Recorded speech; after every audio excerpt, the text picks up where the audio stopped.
Hello, welcome to e-Niro Diaries. It's the 30th of March and Mrs. e-Niro's been away for a couple of weeks. There's been a new granddaughter born in Switzerland, so she's just flying back to Bordeaux. So I've got a 370 something kilometre round trip. It's been cold the last few days, but today is quite nice. The car is telling me it's 13 degrees. It's actually probably a bit warmer than that, and I've charged to 100% and I'm getting 483 kilometers. So what's that? That's it's about 260 miles, I suppose. Anyway, we'll see how we go, because it's auto route all the way and I'll be whizzing along a bit, so we'll see how we get on.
So just coming up to the turn-in for the airport of Bordeaux. We've done 181 kilometres, still showing 61% on the battery, efficiency 15 kilowatt hours per 100 kilometres, and we've been driving for 1 hour and 57, so about another kilometre or so to go to get to the airport, pick up Mrs. e-Niro.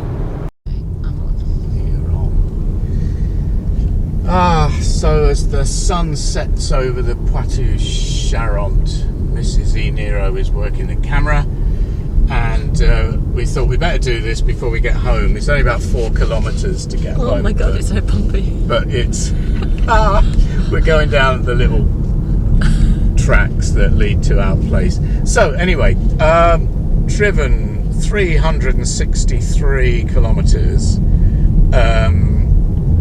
I've broken the rules of a lifetime that I never drive for really more than 2.5 hours. I've just been driving continuously for just coming up 4 hours, 3 hours 56, because Mrs. e-Niro was waiting for me, and just jumped in the car and we drove straight back from Bordeaux. So battery's down to 15%. The gasometer says 56 kilometers of range left, so 56 plus 363, that's like 420.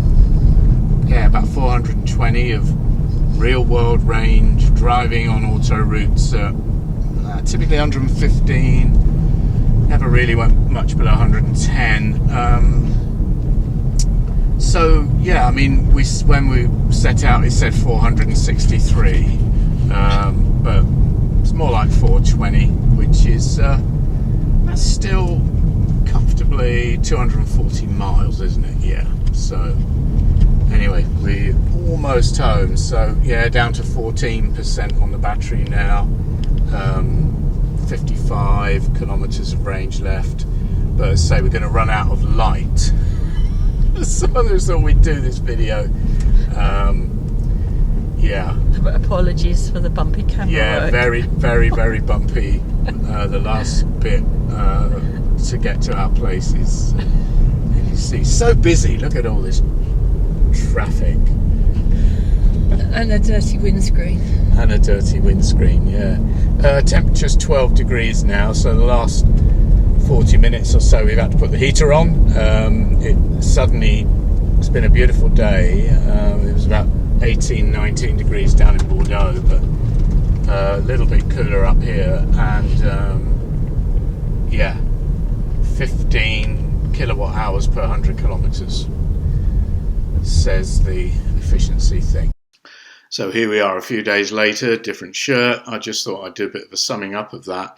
Now, it's a journey we've done many times, but I think there's still some learnings to be done from it. And I think what it really gets down to is you need to know your car, because your electric car is going to be telling you certain things about its state of charge and how many kilometers or miles you think you've got left. And your driving style. And I think whatever manufacturers or even EV testers tell us, it really is important that we get to know the car really well.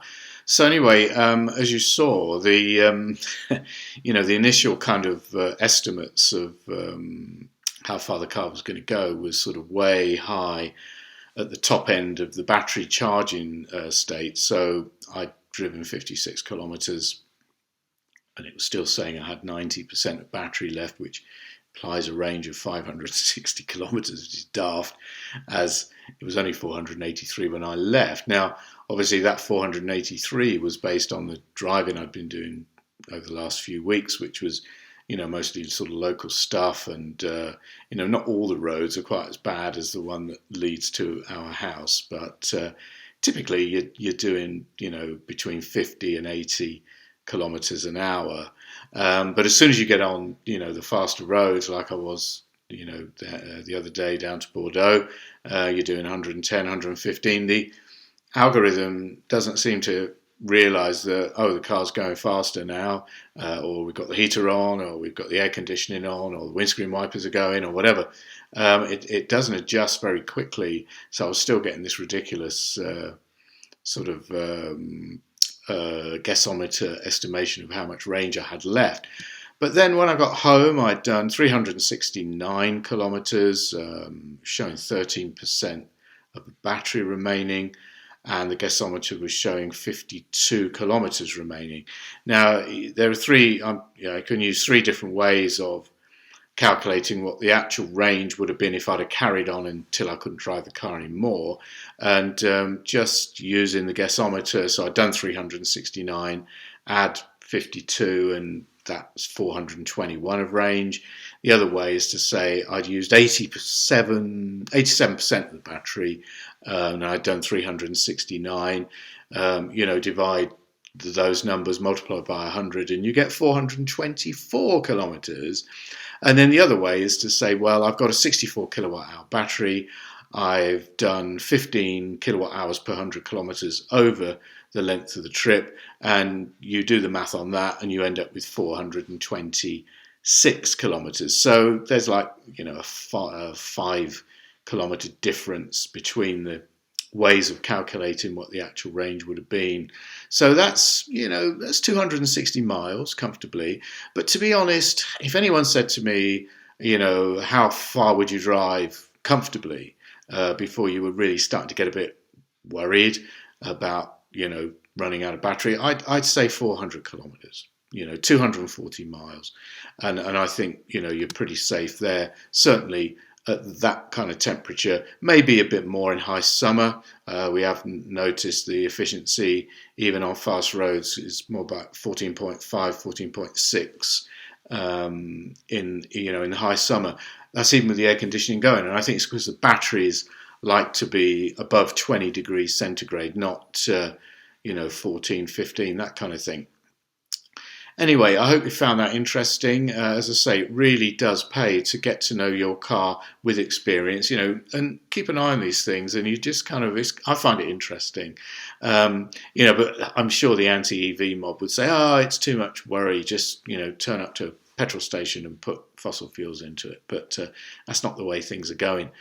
They're going to electric Sales keep increasing month by month, folks, and it's all good news. Anyway, thanks again for watching. I won't insult your intelligence by asking you to click a like if you like it, or subscribe if you like it. I'm not doing this for money. You shouldn't see advertisements once the video starts, at least. I'm just doing this for fun and interest, and there are obviously much bigger, more popular channels than this spreading the good news about EVs, but I think adding into the mix, it all helps a bit. Anyway, until the next time.